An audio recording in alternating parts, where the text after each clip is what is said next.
Hello and welcome. स्वागत है आपका सामाजिक ज्ञान पे। आज हम हिस्ट्री का चैप्टर 1 क्लास 7th NCERT का करेंगे। Tracing changes through a thousands year, a map by Arab geographer Al Idrisi 1154 and French cartographer 1720 give a large sketch of Indian sub continent as known as earlier time.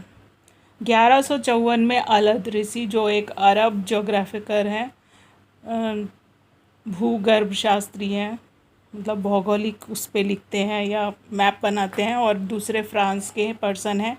इन दोनों ने 2 map बनाए हैं और वो दोनों उसमें दे रखे हैं। तो जो अल अदरिसी ने बनाया है उसने तो सिर्फ नॉर्थ का हिस्सा ही लिया है, क्योंकि साउथ के बारे में उसकी कोई जानकारी नहीं थी, इसलिए उसने अपने मैप में वो चीज़ कोट भी नहीं करी है।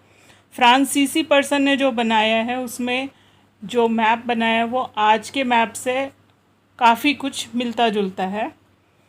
Science of cartography however different in the 2 time period. 2 time period के बाद का ये टाइम है जिसमें कि एक मैपिंग का जो सिस्टम है वो बदल गया। पहले क्या होता था, देखिए, जो एरिया आपने देखा है, जिस एरिया तक आप गए हैं और जिन रास्तों से आप गए हैं, उन रास्तों को जब आप बनाएंगे, अगर कोई पर्सन नॉर्थ से आ रहा है और नॉर्थ के मैदानों में घूम रहा है, साउथ तक नहीं गया, तो उसके पास जो मैप है या जानकारी है वो सिर्फ नॉर्थ से रिलेटेड है, साउथ की जानकारी उसमें मिसिंग है। जबकि जो फ्रांसीसी थे वो उनकी जो भी यात्राएं हुई हैं वो समुद्र के थ्रू हुई हैं, तो वो समुद्र के रास्ते से आए, तो उनके पास में दक्षिण से उत्तर की तरफ आने का रास्ता था, तो इसलिए उनके पास जो जानकारी थी उसमें दक्षिण की भी जानकारी थी और उत्तर की भी जानकारी थी। तो ये 2 बेसिक फ़र्क हैं इन लोगों के जो मैप डिज़ाइन किए हैं उनमें। न्यू एंड ओल्ड टर्मिनोलॉजी होती है कि किस तरह से आप किसी चीज़ को बोलते या कहते हैं। कोई टर्म किसी चीज़ के लिए यूज़ की जा रही है, लेकिन ये कोई ज़रूरी नहीं है कि जो टर्म आज किसी ख़ास चीज़ के लिए इस्तेमाल की जा रही है 10-20 साल के बाद भी वो उसी चीज़ के लिए इस्तेमाल की जाए। जैसे एक वर्ड इसमें आ रखा है हिंद, सिंध और हिंद। हिंद महासागर से हिंदुस्तान का नाम हिंद पड़ा है। पहले टाइम पे जो व्यापारी थे जो भारत से जाते थे उनको यही कहा जाता था कि ये हिंद के व्यापारी हैं। उसके बाद में जब 1154 में अरब लोग इंडिया में आए तो अलग अलग लोगों ने इसको अलग अलग रेफरेंस में यूज़ किया है और वही सारा इसमें बताया है। Historical records exist in a variety of languages. जो हिस्ट्री लिखी हुई है या जिन्होंने भी रिकॉर्ड अपने यहाँ दर्ज किए हैं वो अलग अलग लैंग्वेजेस में यूज़ किए लिखे हैं और अलग अलग समय में लिखे हैं। The term Hinduism was coined by मुगले Minhaj Siraj, a chronicler who wrote in Persia for areas around Punjab, Haryana and the island between Ganga and Yamuna. Hindustan शब्द मिनाज सिराज ने किस लिए यूज़ किया है? ये पर्शिया से आया था और पंजाब का, हरियाणा का और इसके बीच के जो इलाके हैं, गंगा यमुना के दोआब के इलाके हैं, यानी मैदानी क्षेत्र, उन एरियाज़ के लिए इसने हिंदुस्तान वर्ड यूज़ किया, क्योंकि जैसे मैंने आपको बताया कि ये साउथ में नहीं गया था। बाउर है एक, use Hindustan to describe the subcontinent along with its flora and fauna. जो बाउर है उन्होंने जब इसको हिंदुस्तान लिखा तो उन्होंने सिर्फ हिंदुस्तान में एरिया ही नहीं बताया कि कौन से एरिया से कौन से एरिया तक इसमें आते हैं, बल्कि उन्होंने यहाँ की वनस्पति के बारे में, जीव जंतुओं के बारे में भी बताया। 14th सेंचुरी पोएट अमीर Khusro use the word Hind. अब 14वीं शताब्दी में अमीर खुसरो एक हुए हैं, उन्होंने हिंद शब्द का इस्तेमाल किया अपनी पोयम में। In Hindi the term pardesi was used to describe an alien. In Persian it was called ajnabi. Hindi में परदेसी शब्द इस्तेमाल करते हैं। यहाँ एलियन के लिए भी आप कह सकते हैं एक, मगर एलियन आज के रेफरेंस में एलियन अलग है, एलियन दूसरे ग्रह से आया हुआ प्राणी हो गया। लेकिन परदेसी दूसरे क्षेत्र से आया हुआ प्राणी हो गया। समझ आ रही है? अगर आप यूपी में रहते हैं और कोई बिहार का पर्सन आपके यहाँ पे आपसे मिलने आता है तो वो परदेसी है आपके लिए। पहले टाइम पे ये था कि अगर एक गांव में रहने वाला व्यक्ति दूसरे गांव में जाता था तो उस गांव के लोग उसे परदेसी मानते थे। समझ आई ये बात? इन पर्शियन इट वाज कॉल्ड अजनबी। और पर्शिया में ईरान के एरिया में इसको क्या कहा जाता था? अजनबी। जिसे आप जानते नहीं है वो अजनबी है। Historians and their sources. अब अलग अलग हिस्ट्री लिखने वाले लोगों के सोर्स ऑफ रिटन डॉक्यूमेंट भी अलग अलग हैं, जिन अलग अलग जगह से उन्होंने इन्फॉर्मेशन इकट्ठी करी है। The information about medieval period is derive from two sources, archaeological and literary. Archaeological source available to us include monuments, temple, coin, tombs, ornament and paintings. Since paper became available in good quantum, a lot of written account in the form of chronicles, autobiographies, farmans and accounts of foreign travelers is available from this period in Persian and Arabic. अब अलग अलग जैसे मैंने बताया तो पहला क्या है, एक तो आर्कियोलॉजिकल है और दूसरा है लिटरेरी। एक चीज़ मैंने आपको पहले भी बताई है कि जो आर्कियोलॉजिकल पर्सन होते हैं वो क्या करते हैं कि किसी एरिया में जाते हैं, कुछ इमारतों का स्टडी करते हैं, मिट्टी का स्टडी करते हैं, खुदाई करते हैं और वहाँ से जो भी कुछ उनको मिलता है उसको को रिलेट करते हैं उस चीज़ से जो दस्तावेज़ या जो कहानियाँ या कुछ ऐसी चीज़ें उनके पास पहले से अवेलेबल होती हैं। फिर वो उनको जोड़ते हैं और उसके बाद में एक नैरेटिव सेट करते हैं कि ये इस तरह से रहा होगा या ये चीज़ें यहाँ हैं और यही चीज़ें वहाँ पे भी मिलती हैं, तो इसलिए इनका उनके साथ में कनेक्शन है। आर्कियोलॉजिकल सोर्सेज जो हैं उसमें मॉन्यूमेंट्स आते हैं, टेम्पल यानी मंदिर आते हैं, कॉइन्स आते हैं जो सिक्के मिलते हैं उस समय के, टॉम्स आते हैं और ऑर्नामेंट्स और पेंटिंग्स आते हैं। ऑर्नामेंट गहने जेवर और पेंटिंग आपको पता है पेंटिंग्स होती हैं। सिंस पेपर बिकेम अवेलेबल, अब इस समय पे क्या था, पेपर मिलने लग गया था तो बहुत सारा लिटरेचर और बहुत सारा अकाउंट जो है वो रिटन में भी मिलता है। ऑटोबायोग्राफीज़ हैं, फरमान हैं, ऑटोबायोग्राफीज़ होती हैं जीवनियाँ या जीवन वृत्तांत। जीवन वृत्तांत जैसे जो जिसके राजकवि हैं वो अपने राजाओं के बारे में बताते हैं कि उन्होंने वहाँ ऐसे ऐसे लड़ाई लड़ी और इसको हराया, उससे जीता, इतना पैसा बनाया, इतने सैनिक इकट्ठे किए, ये सारी चीज़ें। फरमान तो आपको पता है, राजाज्ञा हो गई। और अकाउंट्स ऑफ फॉरेन ट्रैवलर्स।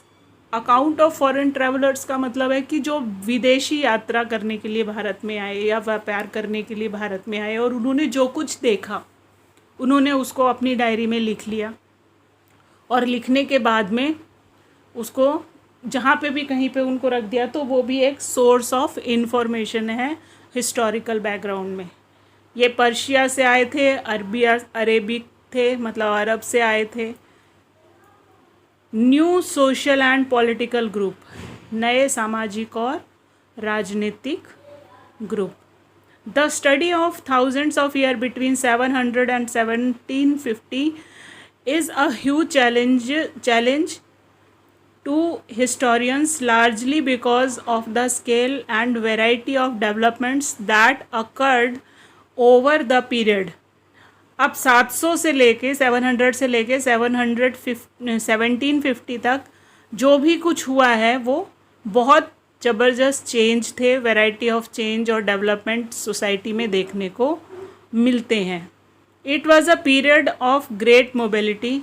इस समय पे क्या हुआ, बहुत ग्रेट मोबिलाइजेशन हुआ। मोबिलाइजेशन का या मोबिलिटी का मतलब होता है कि यहाँ से वहाँ लोग आने जाने लगे, जैसे अरब के लोग भारत में एंटर करने लगे।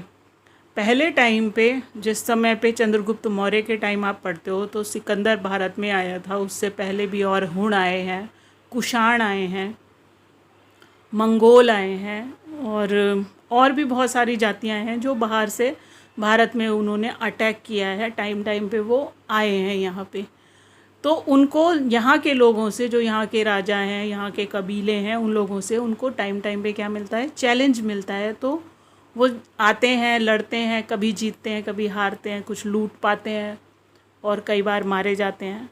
तो उनके भी सारा कुछ क्या है, किसी का कुछ रिटर्न में मिल गया तो उसको उसके बारे में भी बताया गया कि भाई ये यहाँ पे है। लेकिन जो लोग आते हैं, एक चीज़ को थोड़ा सा समझने की कोशिश कीजिए कि मान लीजिए कि कोई, मैं हूँ और मैं अपने साथ 200 सिपाही लेकर किसी एक जगह पे अटैक करती हूँ, या 2000 सिपाही लेके अटैक करती हूँ। अटैक करने के बाद में हो सकता है मैं जीत जाऊँ और हो सकता है मैं हार जाऊँ। अगर मैं जीत गई तो क्या होगा, मैं कुछ लोगों को अपने वहाँ छोड़ दूँगी, 100-200 लोग वहाँ छोड़ दिए मैंने। अब वो क्या करेंगे, मेरे बिहाफ पे वहाँ से टैक्स कलेक्ट करके या पैसा कलेक्ट करके मुझे भेजते रहेंगे, ठीक है। और मैं क्या करूँगी, बची खुची जो भी मेरी सेना है उसको लेके मैं जहाँ से आई थी मैं अपने घर वापस लौट जाऊँगी। तो वो जो 100-200 लोग वहाँ रह गए, उन्होंने अपनी कल्चर का वहाँ पे प्रचार प्रसार किया। ऐसे ही फिर दूसरा कोई आया, वो उसमें से कुछ लोग, मान लीजिए सारे ही मारे गए और उनमें से 10-15 आदमी बच गए जिनको बंदी बना लिया, या कुछ जैसे तैसे जंगल में भाग के उन्होंने अपनी जान बचाई, और कुछ टाइम के बाद में वो नॉर्मल लोगों में मिल गए और उन्होंने अपना कल्चर डेवलप किया। तो इस तरह से उस समय क्या हुआ, बहुत ज़्यादा मोबिलिटी थी सोसाइटी में कि लोग आ रहे थे, हमला कर रहे थे, कभी जीतते कभी हारते, कुछ लोग रह जाते यहाँ पे और वो अपना बेस एक्स्टेब्लिश करना शुरू कर देते। यहाँ के जो लोग थे, अब यहाँ है one such group of people as Rajputra. Rajputra, Rajput शब्द बाद में चल के ये हो गया। Other group of warriors were Marathas, Sikh, Jat, Ahom and Kayastha. Throughout the period, there was a gradual clearing of forest and the extension of agriculture challenges in their habitat forced many forest dweller to migrate. अभी इस समय पे क्या हुआ, जब लोग भारत में आने लगे तो जो लोग यहाँ के थे उन लोगों को उन्होंने मारा, उनके घरों पे कब्जा किया या लूटपाट करी और वापस चले गए। तो जब लोग यहाँ रहने लगे ज़्यादा, तो उन लोगों को क्या हुआ, ज़्यादा जगह की ज़रूरत पड़ने लगी। तो उन्होंने अब क्या किया, जंगल को साफ़ किया और खेत बनाने शुरू कर दिए। जंगलों को साफ़ करके खेती बाड़ी भी शुरू कर दी और फैलने लग गए, विस्तार करना शुरू कर दिया उन्होंने। Throughout the period there was, ये मैंने आपको बता दिया। फिर है as society became more differentiated, people were grouped in to jatis or subcaste and ranked on the basis of their background and their occupations. Rank were not fixed permanently and varied according to the power, influence and resources controlled by the members of the jati. अब यहाँ पे देखिए society क्या है, अलग अलग groups में but गई, जातियों में और सब कास्ट में बट गई, और उसके बाद में उनका जो बैकग्राउंड था या जो उनका काम था उसी से उनकी पहचान होने लगी। Rank were not fix permanently, rank जो थे वो परमानेंट नहीं थे, ये उनके पावर और इन्फ्लुएंस के हिसाब से रिसोर्सेज को कंट्रोल करते थे जो उनकी जाति के मेंबर होते थे। अब इसका मतलब आपको समझ में आया या नहीं आया, तो मैं आपको इसको क्लियर कर देती हूँ कि कई बार ऐसा होता है, देखिए समाज में हमेशा एक वर्ग का वर्चस्व रहे ऐसा कोई ज़रूरी नहीं है। वर्चस्व का मतलब होता है कंट्रोल करना। पावर, कंट्रोलिंग पावर किसके पास है, ये टाइम टाइम पे वेरी करती है। जब पुराना समय था तो भारत में जो राजा हुआ करते थे वो एक तरह से आप ऐसे समझिए कि वो लोगों के वेलफेयर में काम करते थे, और वेलफेयर में काम करने के लिए उनके आसपास जो सलाहकार लोग होते थे वो पर्टिकुलर ज़्यादातर ब्राह्मण हुआ करते थे। तो ब्राह्मण उनको सलाह दिया करते थे, राजगुरु हैं और इस तरह के पदों पे, राजकवि के पद पे ब्राह्मणों को रखा जाता था। धीरे धीरे ब्राह्मणों की जो मोनोपोली थी वो ख़त्म हो गई। फिर मुग़ल आए, यहाँ पे दूसरी जाति के लोग आए, तो जो जिस बैकग्राउंड से रिलेटेड था उसने कब्जा कर लिया, कुर्सी पे बैठ गया और उसने अपने किसी जिस पर उसको भरोसा था उसको वो अधिकार दे दिया कि अब वो उससे सलाह लेने लगा। ठीक है। उसके बाद में जब मुग़ल आए तो मुग़लों ने अपने बंदे रखे, वो उनसे राय मशवरा करने लगे और धीरे धीरे करके एक वर्ग का, पहले ब्राह्मण का वर्चस्व था, ब्राह्मण हट गए, फिर मुग़ल आए तो उन्होंने अपने जो चमचे चपाटे थे उनकी बातें सुनने लगे, फिर वो हट गए तो दूसरे राजा आए, जैसे मराठा आए तो मराठाओं में फिर से वही चीज़ आ गई कि जो उनके पास में जो लोग थे जिनको वो ज्ञानी मानते थे या जो एक्सपीरियंस थे वो उनसे अपनी बातें शेयर करने लगे और वो उनकी राय मशवरे पे काम करने लगे। फिर सिख आए, जैसे महाराजा रंजीत सिंह हैं, तो उन्होंने अपने आसपास जिन लोगों को रखा वो उनसे सलाह मशवरा करने लगे। तो टाइम पे जो वर्चस्व है वो बदलता रहा, जो राजा है और जो राजा के आसपास के लोग हैं उनकी ही चलने लगी। इसको क्या बोलते हैं, ये इसीलिए रैंक जो है ये फिक्स्ड नहीं थे, ये परमानेंट नहीं थे। ऐसा नहीं है कि जो आज राजा है वो हमेशा राजा रहेगा, नहीं। अगर आज राजा है वो कमज़ोर पड़ेगा तो उसी का ही कोई मंत्री सेनापति उसको गिरा के खुद राजा बन जाएगा, क्योंकि सत्ता जो है वो शक्ति से चलती है। अगर आपके पास पावर है लोगों को रेगुलेट करने की, रूल करने की, तो ही आप रूल कर पाओगे। अगर आप कमज़ोर पड़ोगे तो जो आपसे शक्तिशाली होगा वो आपको उतार देगा और खुद राजा बन जाएगा। रीजन एंड एम्पायर्स, रीजन होता है क्षेत्र और एम्पायर होता है विशाल राज्य। समझिए इस बात को, दोनों शब्दों में यही फ़र्क है। Large state like those of the Cholas, Tughlaqs, Mughals and compressed many reasons. ठीक है, जो बड़े एरिया में हैं जैसे चोल हो गए, तुगलक हो गए, मुग़ल हो गए, इन्होंने बहुत बड़े क्षेत्र पे कब्ज़ा कर लिया और वो अपने आप को क्या बोल रहे हैं, सल्तनत बता रहे हैं, साम्राज्य बता रहे हैं, राज्य बता रहे हैं, गणराज्य बता रहे हैं, कुछ भी नाम बता रहे हैं, लेकिन एक एरिया उन्होंने बता दिया कि ये यहाँ से यहाँ तक का एरिया जो है ये हमारा है।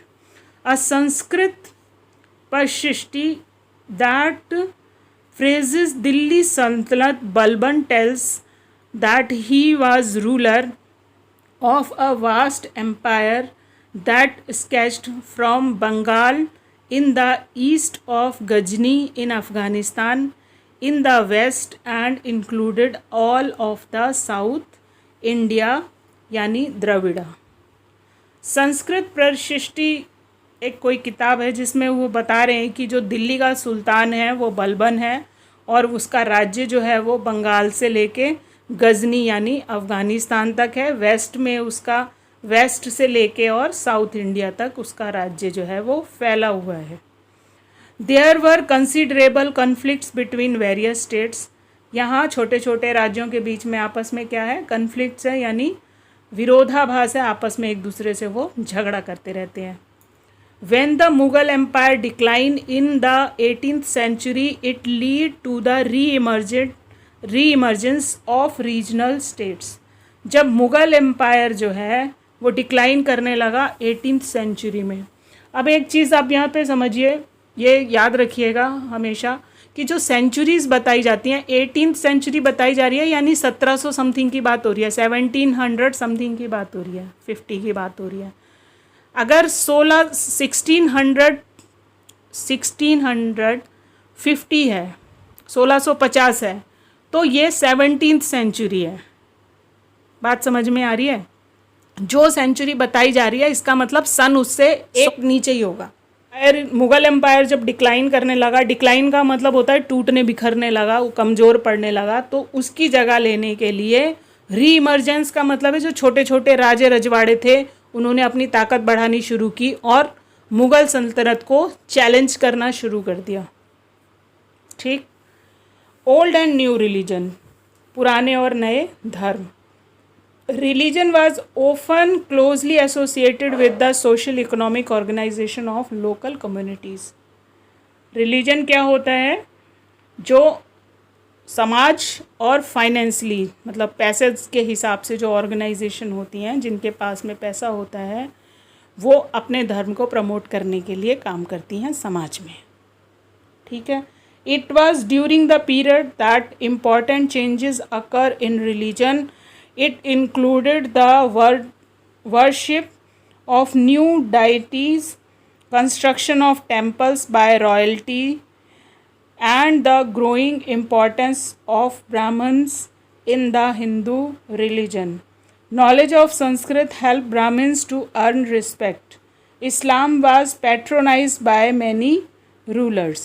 अब एक चीज़ समझिए, भारत में हिंदू धर्म था, संस्कृत भाषा थी, और संस्कृत से ही सारी भाषाएं भारत की निकली हैं, चाहे वो साउथ की जितनी भी लैंग्वेज है, मलयालम है, तेलुगु है, तमिल है, ये सारी की सारी लैंग्वेज जो है ये संस्कृत से ही निकली हैं। तो इनकी मदर लैंग्वेज जो है वो संस्कृत है, हिंदी भी उसी से ही निकली है। अब यहाँ भारत में तो हिंदू धर्म था, हिंदू धर्म को राजाओं का प्राश्रय था। प्राश्रय का मतलब है आशीर्वाद था, कि वो क्या करते थे कि इसकी टीचिंग्स को आगे ले जाने के लिए ब्राह्मण्स को ये जिम्मेवारी दी गई थी कि वो बताएंगे कि किस धर्म को, मतलब अपने किस देवी देवता को किस तरह से खुश करना है और क्या फ़ायदा है इस धर्म को फॉलो करने का। हिंदू धर्म हमेशा ईश्वर को पाने के लिए कोशिश करता है, और वो ये बताता है कि हमें जो हम हैं, इंसान है, उस आत्मा के अंदर, हमारे अंदर आत्मा है, और ये आत्मा क्या है, परमात्मा का अंश है। तो हमें अल्टीमेटली कहाँ जाना है, परमात्मा के पास जाना है, और इसलिए हमें ऐसे कर्म करने हैं जिससे कि परमात्मा हमें अपने पास बुला ले और हमारे मतलब हम परमात्मा को आसानी से पा सकें। ठीक है, हमारा एकमात्र लक्ष्य क्या है, हिंदुओं का एकमात्र लक्ष्य है कि मरने के बाद हमें परमात्मा के पास जाना है। इसके उलट मुग़लों का जो मुसलमान यहाँ पे आए, उन्होंने अपना क्या बता रखा है, आज कल भी आप सुन रहे होंगे, देख रहे होंगे कि उनका एकमात्र वो क्या है कि हमको मरना नहीं है, क़यामत का दिन आएगा, उस दिन सबका हिसाब होगा और हम मर के जाएंगे तो हमें 72 हूरें मिलेंगी, मतलब 72 ऐसी खूबसूरत औरतें मिलेंगी जब हम यहाँ धरती से छोड़कर जाएंगे। तो उनकी जितनी भी लड़ाई है, उनकी जितनी भी पूजा है, जितनी भी आप जो कुछ भी उसको बोलिए, पूजा पाठ जो कुछ भी है, वो सब उन 72 हूरों के लिए है कि उन्हें अल्टीमेटली खूबसूरत औरतें चाहिए। तो वो सारी लड़ाई उसके लिए लड़ रहे हैं। It was during the period of important change occur religion. शुरू के जितने भी भारत के हिंदू राजा थे, उन्होंने हिंदू धर्म को बढ़ावा देने के लिए मंदिरों को बनाया है, और मंदिर एक से बढ़कर एक हैं। उनका आप आर्किटेक्चर देखिए, उनकी जो स्थापत्य कला है उसको देखिए, वो बहुत साल पहले बने थे और आज भी मुसलमानों ने बहुत तोड़ दिया उसे, बहुत ज़्यादा डैमेज कर दिया, देवी देवताओं की मूर्तियों को ख़राब कर दिया। मगर उसके बाद भी जो उसके पिलर्स वगैरह भी हैं, वो अपने आप में बहुत बड़ा चैलेंज है कि आज ऐसा कंस्ट्रक्शन आपको देखने के लिए नहीं मिलेगा। दूसरा है, जब इंडिया में इस्लाम आया तो इस्लाम को भी जो वहाँ के रूलर्स थे, जो कुर्सी पे बैठे, उन लोगों ने इसको बढ़ावा दिया, इसको प्रचार प्रसार के लिए कहा, और नतीजा ये हुआ कि जो हिंदू थे उनकी गर्दनों पे तलवार रख रख के उनसे कहा गया कि इस्लाम कबूल करो वरना तुम्हारी गर्दन गई। और उसी से शुरू हुआ ये कन्वर्जन वाला खेल कि बहुत सारे लोगों ने अपनी जान गंवाई और बहुत सारे लोगों ने अपना धर्म बदल लिया। Historical period. The British historians divided the history of India into 3 parts, periods: Hindu, Muslim and British. जब ब्रिटिशर्स इंडिया में आ गए उस समय पे यहाँ मुगल्स राज कर रहे थे। जहांगीर से 1600 समथिंग में पहला पर्सन मिला था, सर टॉमस रो, और उन्होंने यहाँ पे व्यापार करने की उससे परमिशन मांगी थी। उन्होंने कहा जी हमें एक अपना ऑफिस बनाना है सूरत में, तो आप हमें एक कोठी बनाने की इजाज़त दे दीजिए। और बहुत सुंदर सुंदर उसको गिफ्ट दिए, महंगी शराब दी, औरतें दी, और ये सारे गिफ्ट उसको दिए, सोने चांदी और गहने जेवर, और उस पर एक कागज़ पे साइन करा लिया, परमिशन ले ली। अब उसके बाद में उन्होंने व्यापार करना शुरू कर दिया भारत के अंदर। अब जो भारत की हिस्ट्री है, मुस्लिमों ने उसको अंग्रेज़ों ने उसको अपने हिसाब से बांटा और ये बताया कि पहले हिंदूज़ राज करते थे, फिर मुस्लिमों ने राज किया और उसके बाद हम ब्रिटिशर्स ने भारत पे राज किया। इसलिए उन्होंने डिवाइड कर दिया भारत की हिस्ट्री को 3 पार्ट में। Mostly historians look to economic and social factor of characterize the major element of different movement of the past.